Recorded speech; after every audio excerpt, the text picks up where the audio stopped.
الحمد لله الذي هدانا للإسلام وفصل لنا الأحكام، والصلاة والسلام على خير الأنام. أما بعد، فإن للفطر والسحور أحكاما وآدابا ينبغي على المسلم أن يتعلمها، خاصة وأنهما يتكرران في كل ليلة من ليالي الصيام. ومن هذه الأحكام والآداب: أولا، الفطر. قال الله تعالى: وكلوا واشربوا حتى يتبين لكم الخيط الأبيض من الخيط الأسود من الفجر ثم أتموا الصيام إلى الليل. وفي الصحيحين عن عمر رضي الله عنه أن النبي صلى الله عليه وسلم قال: إذا أقبل الليل من ها هنا وأدبر النهار من ها هنا وغربت الشمس فقد أفطر الصائم.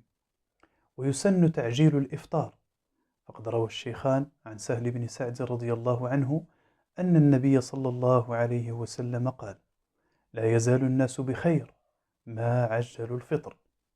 وإنما كان تعجيل الفطر خيرا، لأنه أحفظ للقوة وأرفع للمشقة وأبعد عن الغلو والبدع.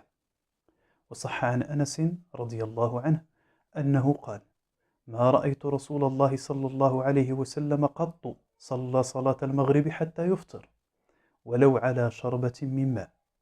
فتعجيل الإفطار من هدي النبي صلى الله عليه وسلم، فكان يعجل إفطاره قبل صلاة المغرب وهو صائم، فإن لم يجد شيئا يأكله شرب ماء.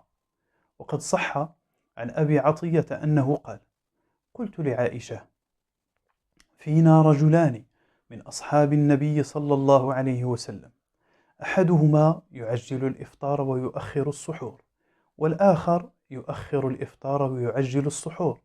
قالت: أيهما الذي يعجل الإفطار ويؤخر السحور؟ قلت: عبد الله بن مسعود. قالت: هكذا كان رسول الله صلى الله عليه وسلم يصنع.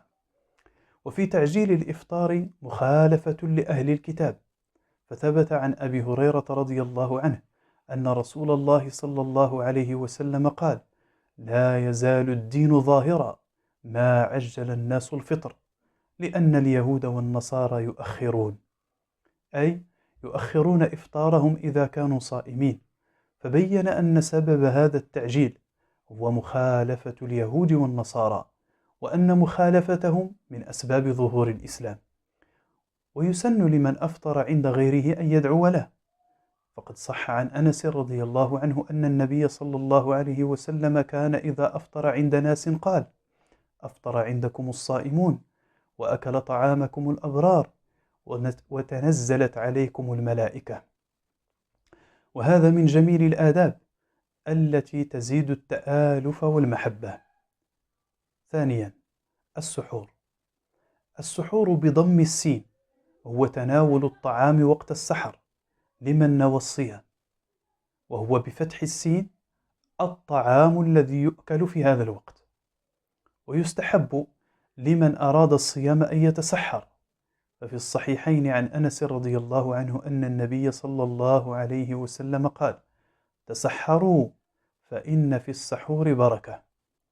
وأتى التأكيد على أكلة السحر، لأن هذا الوقت مظنة النوم عند أغلب الناس، فربما غلبهم النوم ولذته عن القيام لتناول السحور، فأضعف ذلك نشاطهم في النهار.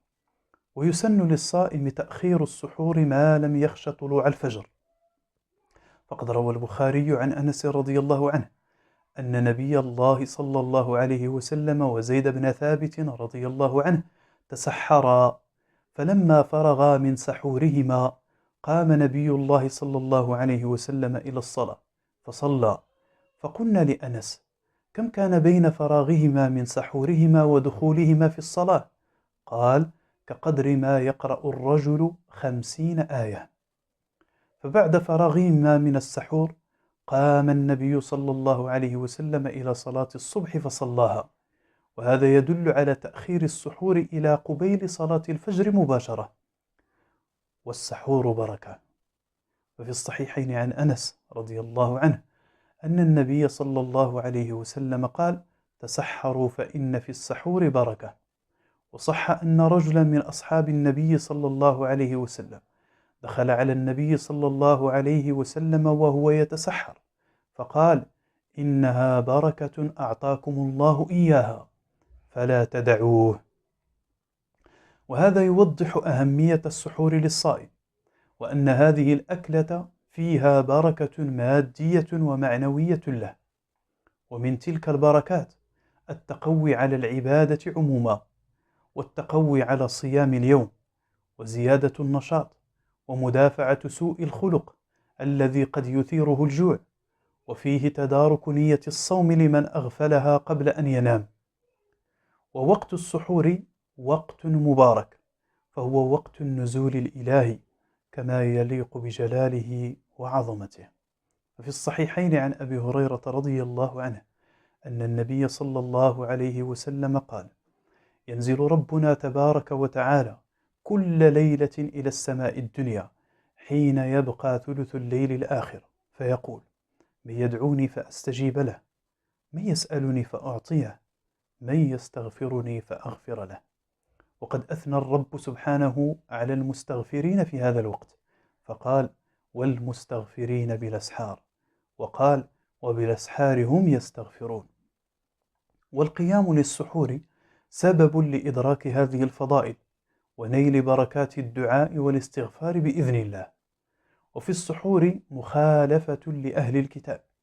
روى مسلم عن عمرو بن العاص رضي الله عنه أن النبي صلى الله عليه وسلم قال: فصل ما بين صيامنا وصيام أهل الكتاب أكلة السحر، فهم لا يتسحرون ونحن مأمورون بالسحور.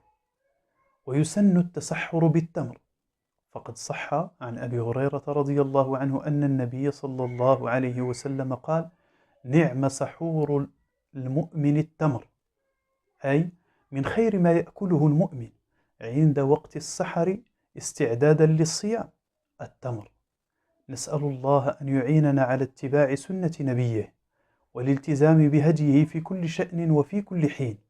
وآخر دعوانا أن الحمد لله رب العالمين، وصلى الله وسلم على نبينا محمد وعلى آله وصحبه أجمعين.